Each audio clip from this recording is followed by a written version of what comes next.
আসসালামু আলাইকুম। আশা করি সবাই ভালো আছো।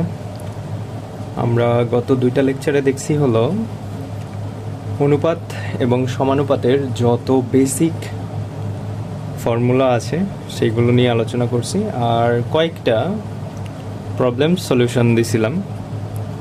আজকে আমরা এই অনুশীলনীর 7 নম্বর প্রবলেমটা দেখব। তো অনুশীলনীর 7 নম্বর প্রবলেমে কি বলছে দেখো, এ অনুপাত বি ইকুয়াল টু বি অনুপাত সি হয় তবে এই তিনটা দেখাইতে হবে।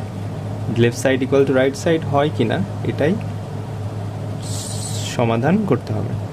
এখন এখানে এইটা যেটা দেওয়া আছে, এ অনুপাত বি ইকুয়াল টু বি অনুপাত সি, এইটাকে কি লেখা যায়, A by B equal to B by C. তাহলে B square equal to AC.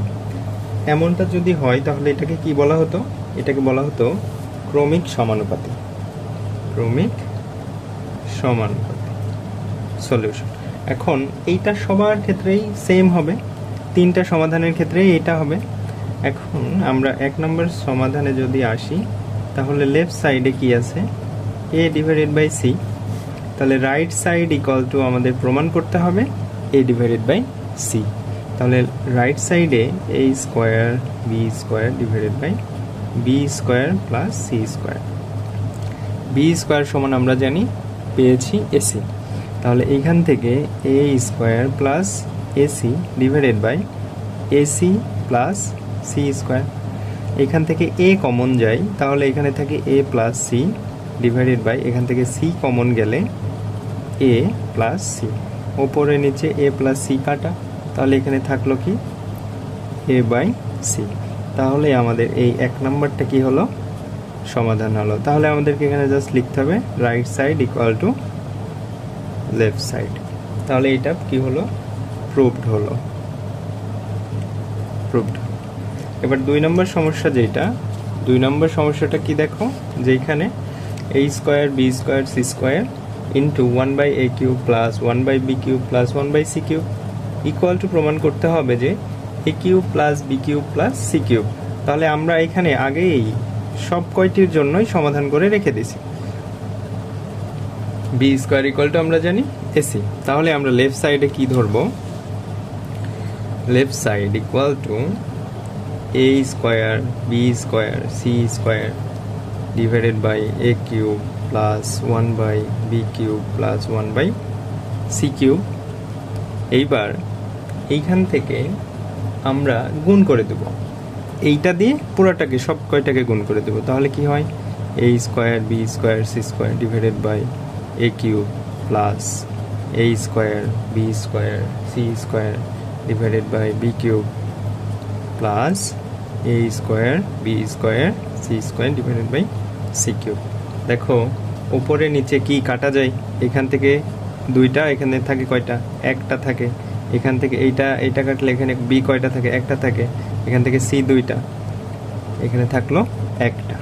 তাহলে এবার এই তিনটাকে, এই যে এইখানে বি স্কোয়ার মানে আমরা কি লিখতে পারবো, a c into c square divided by a plus A square C square divided by AC.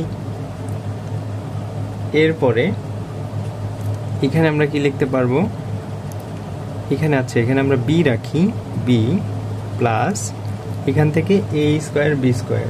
তাহলে বি স্কোয়ার সমান আমরা কি জানি যে এসি ডিভাইডেড বাই সি। এইবার এইখানে দেখো কি হলো, এ এ কাটা, তাহলে এখানে কি থাকে c cube plus a c square, মানে এখানে কি লেখা যাবে b square divided by B plus এখান থেকে সি সি কাটা, তাহলে কি থাকলো এ কিউব থাকলো। এইবার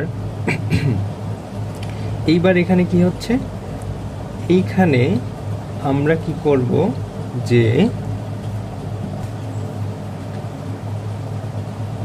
স্কোয়ার, এবার এখানে C cube plus B power 4 divided by B plus A cube.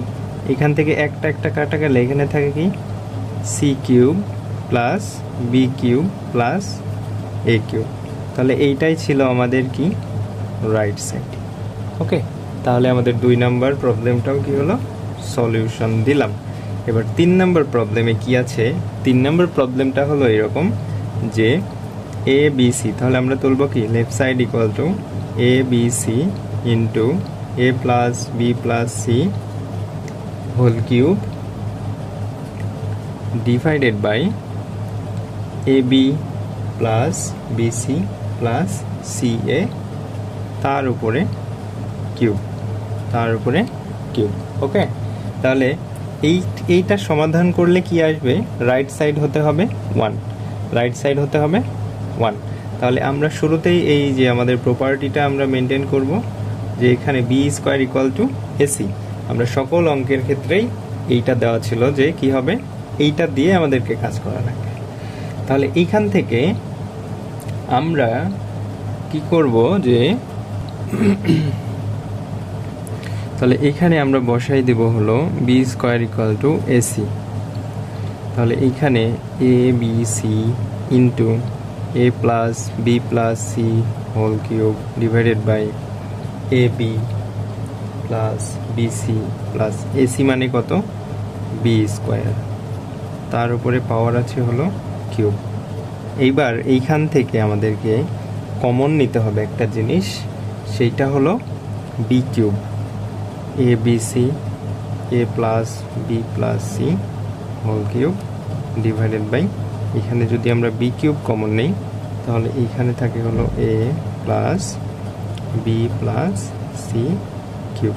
তাহলে ওপরের নিচে এটা কাটা, তাহলে এখানে থাকলো A B C divided by B কিউবকে আমরা লিখতে পারি বি স্কোয়ার ইন্টু বি। তাহলে বি স্কোয়ার ইন্টু বি লিখলে এইখানে A B C divided by B square সমান কি লেখা যায়, এ সি ইন্টু বি। তাহলে এইখান থেকে উপরেও এ বি সি নিচেও A B C, A B C divided by A B C equal to 1। তাহলে আমাদের এইটা হলো রাইট সাইড, এইটাও কি হলো, প্রুভড হলো। ঠিক আছে, আশা করি বুঝতে পারছো। দেখো আমাদের পরবর্তী যে প্রবলেমটা সেটা হলো সমাধান করতে হবে বইয়েরই প্রবলেম নাম্বার 8। তো এই প্রবলেমে একটা সমীকরণ আছে যেটাকে আমাদেরকে সমাধান করা লাগবে। তো এইটা সমাধান করার জন্য আমাদেরকে যোজন বিয়োজন অ্যাপ্লাই করা লাগবে, যোজন বিয়োজন একসাথে। আমরা কি শিখছিলাম বলো তো, যোজন থাকলে কেমন হবে, এ ডিভাইডেড বাই বি, এইটার ধরো আমরা কি করব, যোজন করব। তাহলে A plus B divided by A minus B. তাহলে এইখানে উভয় পাশেই এই কাজটা করা লাগবে, বুঝতে পারছি। এবার আমরা এখানে সমাধানে এসে দেখো যে যোজন করব। প্রথমে কি করব, প্রথমে করব হলো যোজন। তাহলে উপরে 1 minus root over 1 minus X, যোজনের সময় কি হয়, যোগ হয়, plus 1 plus root over 1 minus X divided by, এইবার নিচে কি হবে, নিচে হবে বিয়োজন, A plus B A minus B. তাহলে এ কোনটা, এ হলো 1 minus root over 1 minus X, B হলো নিচেরটা। তাহলে minus 1 minus root over 1 minus x equal to 1 plus 3 divided by 1 minus 3। দেখো উপরে এই দুইটা কেটে গেল, উপরে থাকলো কত 2, নিচে 1 1 কাটা। তাহলে এইখানে কি পড়ে থাকলো, minus 2 root over 1 minus x equal to 4 divided by 2। তাহলে এইটাকে আবার যদি আমরা কেটে দেই, এটাকে কাটি, তাহলে কত হয়, এখানে মাইনাস 2 থাকে। এইবার আসল খেলা শুরু। এবার দেখো উপরে নিচে 2 2 কাটা, এখানে মাইনাস, এই মাইনাস কাটা, তাহলে এইখানে থাকলো 1 divided by root over 1 minus x equal to 2। এবার আমরা কি করব, ব্যস্তকরণ করব। ব্যস্তকরণ করলে কি হয়, ব্যস্তকরণ করলে কি হবে যে এই যে এইটা নিচে কিছু নাই মানে কত আছে, 1 আছে। তাহলে এই দুইটাকে এইভাবে গুণ যদি তুমি করে দাও, তাহলে এইটা লেখা যায় 1 minus x equal to half. এটা লেখা যায়, বুঝতে পারছো আশা করি। এমন কাজ করতাম, ধরো এখানে 2 into root over 1 minus x equal to 1, তাহলে root over 1 minus x equal to half, এটা লেখা যায়। তো আমরা একবারে এখানে লিখে দিলাম এইটা। এইবার আমি করব কি, উভয় পক্ষকে বর্গ করে দেব।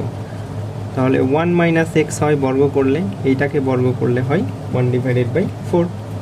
তাহলে এইবার দেখো, এই পাশ থেকে মাইনাস ওয়ানটাকে আমি ওই পাশে পাঠাই দেব।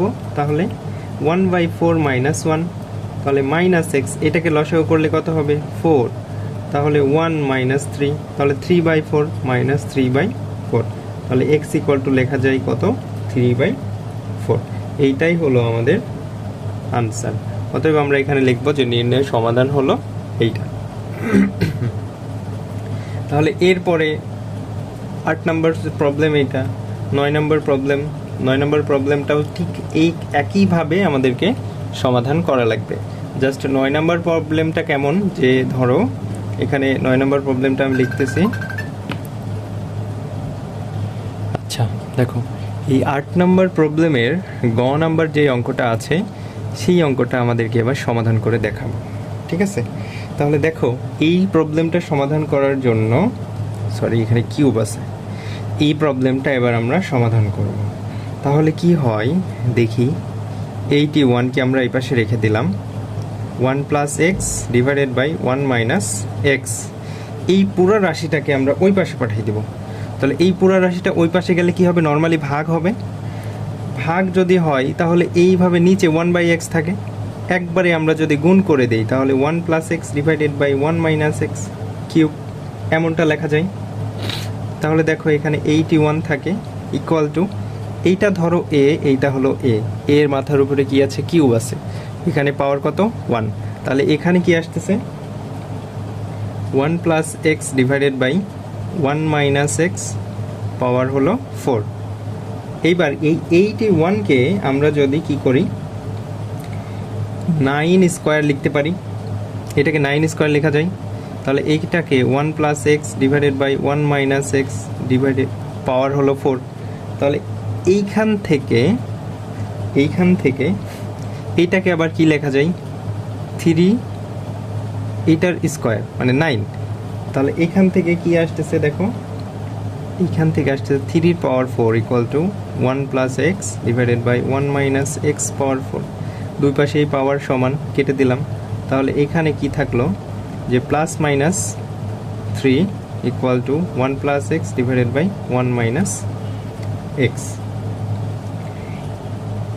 নাও 1 plus x divided by 1 minus x equal to plus 3 একবার ধরে করব, আর অন্যবার আমরা ধরে করব হলো 1 plus x divided by 1 minus x equal to minus 3, দুইটা ধরে আমাদেরকে করা লাগবে। এইবার এখান থেকে 1 plus x equal two 3 minus 3x, তাহলে এইখান থেকে এই মাইনাস 3xকে এই পাশে নিয়ে আসলে কত হয় 4x ইকুয়াল টু, ওই পাশে গেলে কত হয় 2 হয়। x ইকুয়াল টু কত লিখতে পারি আমরা, হাফ লিখতে পারি। আর এখান থেকে 1 plus x equal to minus 3 plus 3x, তাহলে এই 3xকে যদি আমরা এই পাশে নিয়ে আসি তাহলে কি লিখতে পারবো, মাইনাস 2x, এই পাশে হবে কত minus 4, x equal to minus 4 divided by minus 2, x equal to লেখা যায় কত 2। তাহলে এই আমাদের সমাধান সেট। অতএব আমরা লিখব নির্ণেয় সমাধান,